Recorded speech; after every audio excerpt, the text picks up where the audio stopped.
Continue reading Bhagavad Gita as it is by A.C. Bhaktivedanta Swami Srila Prabhupada, Chapter 15, Text 8.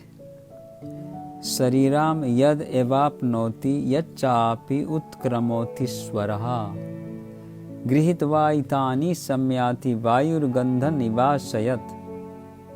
The living entity in the material world carries his different conceptions of life from one body to another as the air carries aromas. Thus he takes one kind of body and again quits it to take another. Here the living entity is described as Ishvara, the controller of his own body.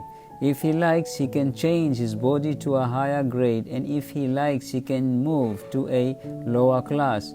Minute independence is there. The change his body undergoes depends upon him. At the time of death, the consciousness he has created will carry him onto the next type of body. If he has made his consciousness like that of a cat or dog, he is sure to change to a cat's or dog's body. And if he has fixed his consciousness on godly qualities, he will change into the form of a demigod. And if he is in Krishna consciousness, he will be transferred to Krishna Loka in the spiritual world, and will associate with Krishna. It is a false claim that after the inhalation of this material body, everything is finished. The individual soul is transmigrating from one body to another, and his present body and the present activities are the background of his next body. One gets a different body according to karma, and he has to quit this body in due course. It is stated here that the subtle body, which carries the conception of the next body, develops another body in the next life. The process of transmigrating from one body to another and struggling while in the body is called karshati, or struggle for existence. Srotram chaksu sparshanam cha rasanam grihanam eva cha adhisthaya manaschayam visayan upasevate. The living entity, thus taking another gross body, obtains a certain type of ear, eye, tongue, nose, and sense of touch, which are grouped about the mind. He thus enjoys a particular set of sense objects. In other words, if the living entity adulterates his consciousness with the qualities of cats and dogs, in his next life he gets a cat or dog body and enjoys. Consciousness is originally pure, like water.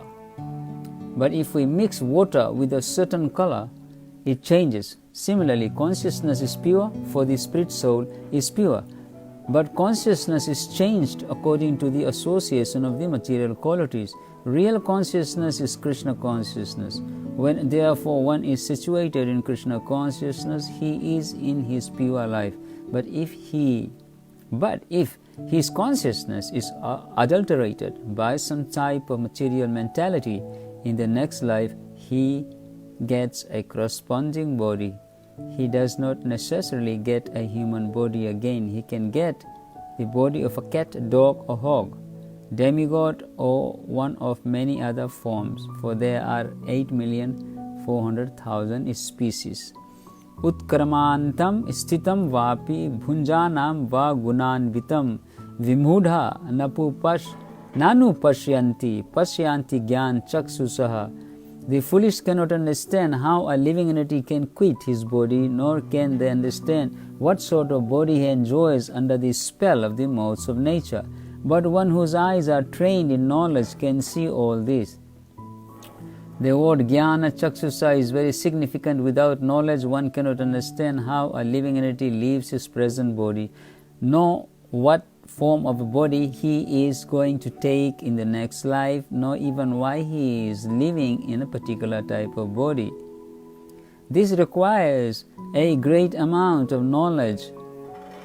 Understand from Bhagavad Gita and similar literatures heard from a bona fide spiritual master. One who is trained to perceive all these things is fortunate. Every living entity is quitting his body under certain circumstances. He is living under certain circumstances and he is enjoying under certain circumstances.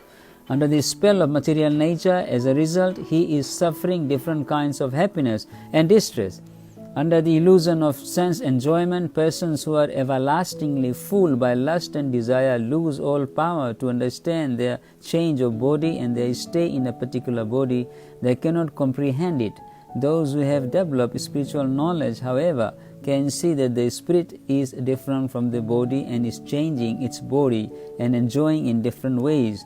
A person in such knowledge can understand how the conditioned living entity is suffering in the material existence. Therefore, those who are highly developed in Krishna consciousness try their best to give this knowledge to the people in general, for their conditional life is very much troublesome. They should come out of it and be Krishna conscious and liberate themselves to transfer to the spiritual world.